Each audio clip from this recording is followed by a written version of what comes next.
The Girl Who Fought Back, Vladka, Meed, and the Warsaw Ghetto Uprising by Joshua M. Greene. Introduction. The Warsaw Ghetto Uprising was one of the most important events in modern history. Over the course of about 4 weeks in 1943, 750 Jewish women and men, most of them teenagers with no military training, held off the powerful Nazi army using only a handful of weapons.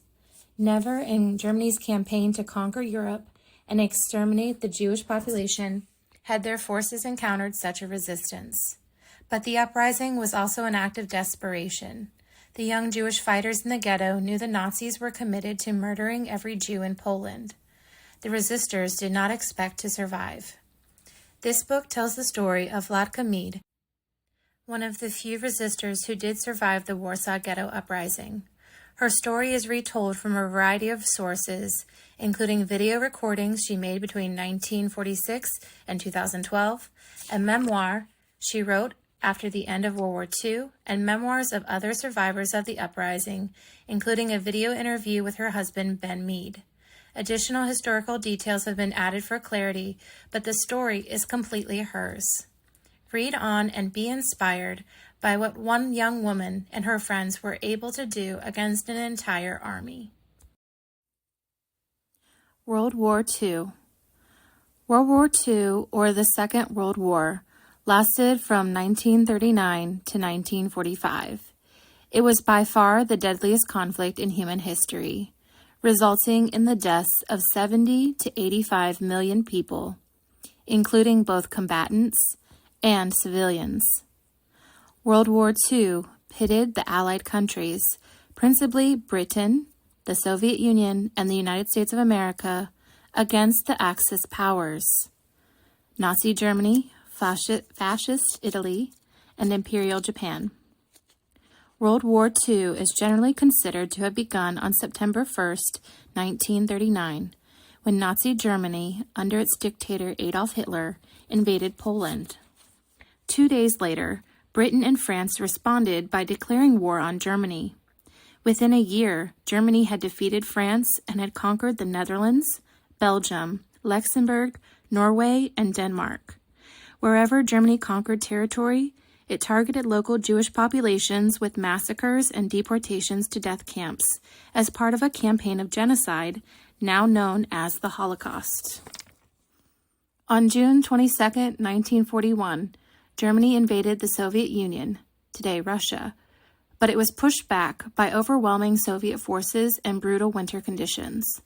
The war in Europe concluded with the liberation of German-occupied territories by the Allied forces, culminating in Hitler's suicide and Germany's surrender on May 8, 1945.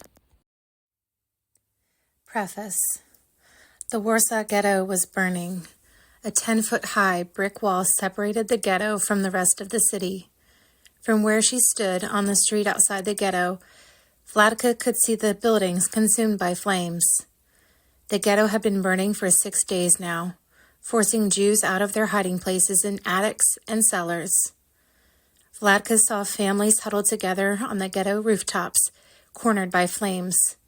The fire came closer and the families jumped.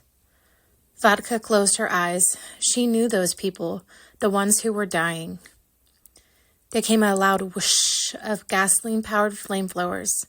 The Nazi soldiers were destroying the ghetto, building by building.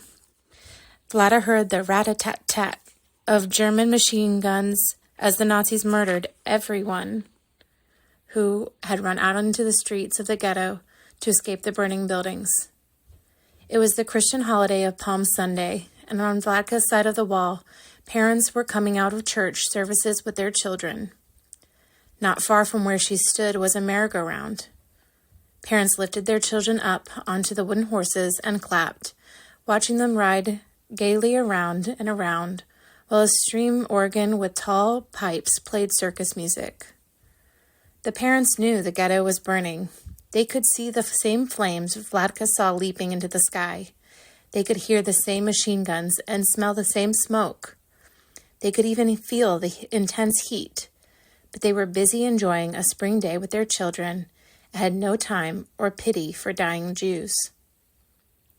Vladka heard one parent say to another, as he calmly pointed to the flames raging on the other side of the wall. "Look at that. The Jews are frying today." Vladka said nothing. What choice did she have? She was one of 50 or so young people working undercover outside the ghetto wall. Maintaining her cover was crucial to the mission of sabotaging the Nazis' efforts. Less than 3 years earlier, the Nazis had forced all the Jews of Warsaw to move into the ghetto. Vladka had been among them. Ever since, Vladka and fellow members of the resistance, most of them between the ages of 15 and 30, had told themselves that one day they would fight back. They would confront the Nazis in the open. Now, Vladka could hear her friends fighting back, and she understood that moment had come. If Vladka and her friends were going to die, they would die fighting.